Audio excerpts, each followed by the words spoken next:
Mikaela Mayer. What's good, Mikaela? Not much. Had a hassle trying to get in here to New York with all the fires and everything going on, but I'm here, so I'm excited. It's going to be a good fight. Yeah, I can still like smell it in the air. It's crazy. I can't smell, so. All right, you're coming off of a unanimous decision win against Alycia Baumgardner. It's a last-minute opponent. How do you grade your performance? I thought it was a good fight. I feel like I did a lot of good body work in there.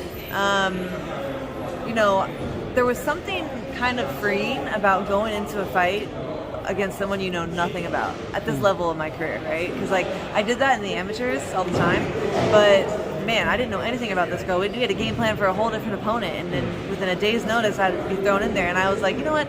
I'm just gonna be myself. I'm not overthinking anything. I'm just gonna go in there and be myself. And so I really feel like I was landing some big shots on her towards the end of that fight. Again, if I would have had another minute in the round, I feel like I would have stopped her. But that's just my continuing to want to push for 3-minute rounds. Like that's where I feel like I would do best. That's where I think that would fit my style. But I don't have it, so got to get in there and finish it sooner. Does that speak to your amateur pedigree that you're able to do that, know nothing about an opponent, go in, and then have a dominant performance? I think mentally, yeah. It definitely brought me back to my amateur days. I'm like, okay, Mikaela, you've done this a million times before. You just got to go in there and be yourself. And I always have such a strict game plan for my opponents. It's being like a fighter of Coach Al's. He's such a strategist and a technician. So it was funny. I thought he was going to keep me up all night with the new strategy for this girl, staying up, studying her. He didn't. He just kind of let me do my thing, and I was like, okay, it's kind of cool. It's so much more relaxed. Shouts out to Al. He's a Philly guy, Philly legend. Right? Yeah. Shouts out to him. Chantelle Cameron defeats Katie Taylor, and I know you had that Katie Taylor fight, in your sights. Does that take some of the wind out of your sails going forward? It's definitely frustrating because now Katie Taylor has 2 rematch clauses, Serrano and Chantelle Cameron, and it puts me out of a world title fight for another year at least, right? If I continue to hunt down Katie Taylor. But lucky for me, Katie Taylor's not the only girl on my hit list, right? Like this speaks to women's boxing right now. We're going wherever the big fights are. I would love a fight against Chantelle Cameron. I don't necessarily need Katie Taylor, but it's a fight I've always wanted, and so still looking to make that happen. But I don't know. I don't think she gets through Chantelle. I don't know if she gets through Serrano. We'll see. So I'll go up to 140 and challenge Chantelle if I have to.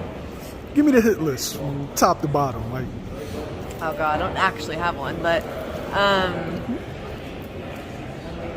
definitely Chantelle Cameron right now, because I think that's the most realistic fight. Katie Taylor, but I don't know how realistic it's looking. Obviously want my rematch with Baumgardner, but the ball's in her court, not mine. She has to want that fight too.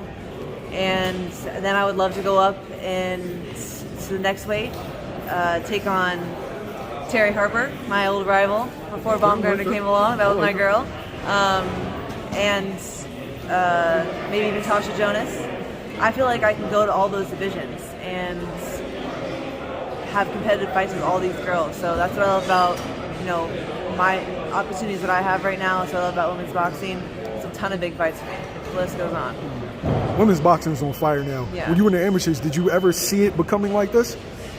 I couldn't envision it exactly like this. None of us could, because we just didn't know. But I think that all the top women now, we had to believe that we would get here. We had to believe women's boxing was going to get to this point. So I didn't know how or what it looked like, but I knew that I would be a part of it. Always. Right. Dream fight and where you headline. Give me the opponent and where it would be. For next in line? Yeah. Mikaela Mayer versus, I'll give her the respect. Chantelle Cameron versus Mikaela Mayer. I'm gonna put it in the UK because that's her home turf, and I'm no dummy. It's just how the way things go. She's the A side for that fight, but I would love that fight. I like that too.